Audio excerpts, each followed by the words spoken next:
PBA updates, pasok na nga sa semi-finals ng PBA Philippine Cup ang Barangay Ginebra San Miguel matapos pataubin ang Magnolia Chicken Templado sa kanilang quarterfinal series. At ang San Miguel Bermen versus Tierra Firma Jeep ay may labang pa para sa do or die matapos naman pataubin ng Tierra Firma Jeep sa Game 1 ang San Miguel Bermen. Ito ngayon mga lods ang ating pag-uusapan sa video natin ito. Ngunit kung bago ka pa lang sa aking munting YouTube channel, humingi po ako ng like, share, and subscribe. Maraming salamat. So ayon nga dito sa report ng Spin.ph ni Sir Jerry Ramos, Tierra Firma brings down the number 1 seed SMB in quarterfinal stunner. Itong mga lods matapos nga makapasok sa number 8 seed itong Tierra Firma Jeep at itong si Stephen Holt ay welcome nga dito sa PBA Philippine Cup dahil sa taas ng kumpiyansa nitong 8 seeded na Jeep ay natalo nila ang Mighty Bermen sa score na 106-95. At ayon nga dito kay CJ Perez sa report pa rin ng Spin.ph, hindi na matik kung kalaban ngayon ang Tierra Firma Jeep. At ayon nga sa kanya dito nga mga lods, sobrang different na nga itong Tierra Firma ngayon. Di na yung tulad dati na kapag kinalaban mo, sabi nga nila matik na ang panalo. Pero ngayon ay mayroon silang magagaling na mga player at halos nandun ang magandang mga nilalaro ng mga superstar nitong Tierra Firma Jeep. Kaya ngayon sabi nga nitong si CJ Perez ay hindi na po pwedeng maliitin itong Tierra Firma Jeep sa ngayon dahil nga ay maganda nga itong tinatakbo nila ngayon at saka maganda yung rotation ng bola ng mga Tierra Firma Jeep. At ang nakikita ko nga dito mga lods, lamang dito ang Tierra Firma Jeep dahil sa ang mga Tierra Firma Jeep player nga ay medyo bata pa nga dito. Kaya nga dito mga lods, hindi ito nakakapagtaka na matalo nila itong San Miguel Bermen sa score na 106-95 dito nga sa kanilang game 1 ng quarterfinals ng PBA Philippine Cup. So itong si Stephen Holt, ito yung first time nga niya makapasok dito sa PBA Philippine Cup playoffs. At ito nga mga lods ay pinangunahan nga nila nitong mga batang player ng Tierra Firma Jeep ang panalo. So ngayon nga mga lods, ang Tierra Firma Jeep ay maharap muli para dito sa San Miguel Bermen sa isang do or die games. So win or go home na ang mangyayari dito nga mga lods kung sino ang mananalo. Kaya malaki ang kumpiyansa pa rin dito ng Tierra Firma Jeep at ayon nga kay Coach John Cardell na kanilang pag-aaralan pa muli ang itong laban na to para makuha nga nila o makapag-adjust pa sila mas lalo dito sa game 2 na gagawin nga bukas nga ito mga lods, linggo nga.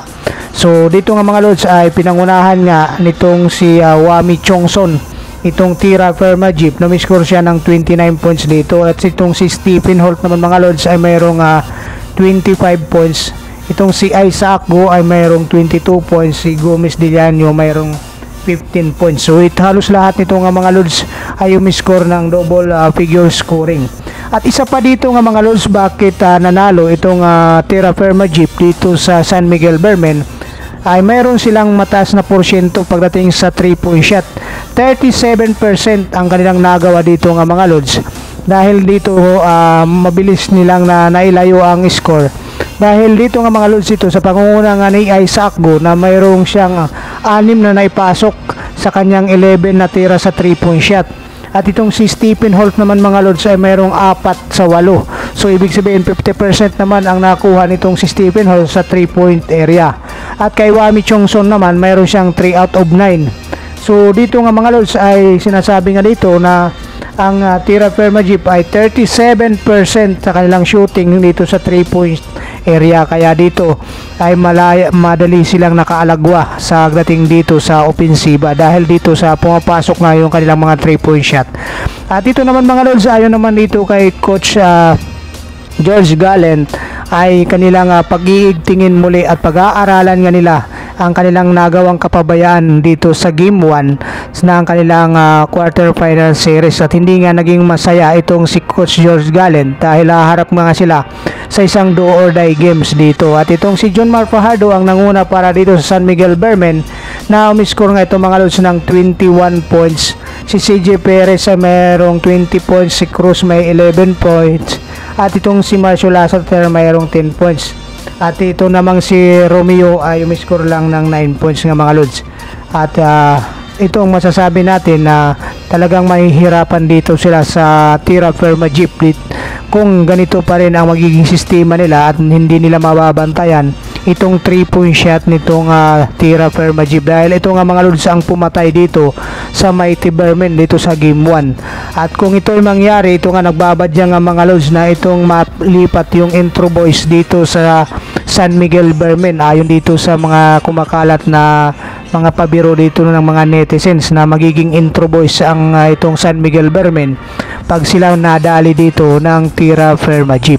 So hindi naman natin masasabi talaga mga lods na Intro Boys dahil halos kahit sa NBA naman nangyayari na natatalo ng number 8 seeded ang number 1. At nagkataon lang talaga dito ay pumapasok nga yung mga 3-point shot ng Tira Firma Jeep.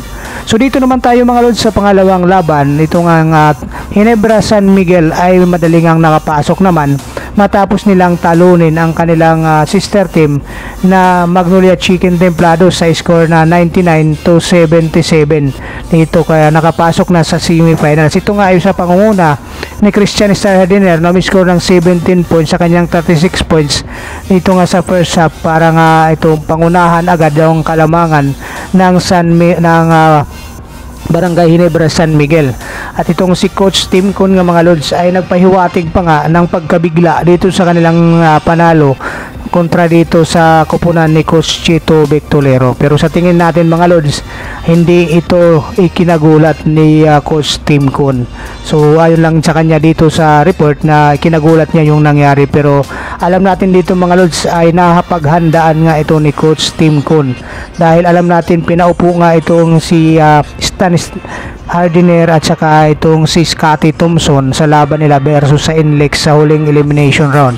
Kaya planado lahat dito ni Coach Tim Kun na itong pangyayari nga mga lods. Kaya mabilis nga nilang na-dispatch sa kanilang sister team na Magnolia Chicken Templados. So itong si Christian Starhardiner nga mga lods ay may score ng 26 points. Si Maverick Hanmisi ay mayroon 16 points. Si Japit Aguilar ay nagambag naman ng 12 points. Si Scotty Thompson may 11 at saka itong si Ko may 11 points. Tanging namang itong si sa Magnolia naman, tanging itong si Junicio at saka itong si Baroka. So ayon nga dito sa report ng Spin.ph nga mga lods, sabi pa nga niya, I'm totally gulat. I'm so gulat right now. So nasyak nga dito si Coach Tim Kun sa balita nga ng Spin.ph sa kanilang pagkapanalo.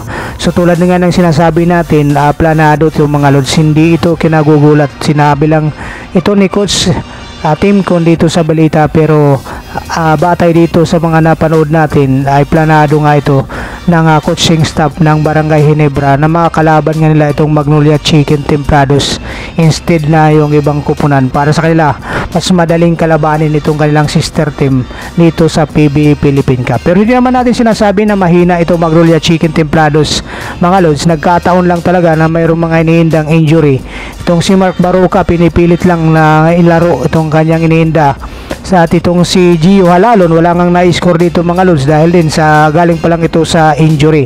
At si Ian Sanggalang naman ay umiscore lamang ng 8 points nga dito mga lods. Si Abueva mayroon lang din 8 points. So halos dito kay Mark Baroka nga lang ang mayroon at double figure scoring itong si Junicio at saka si Baroka.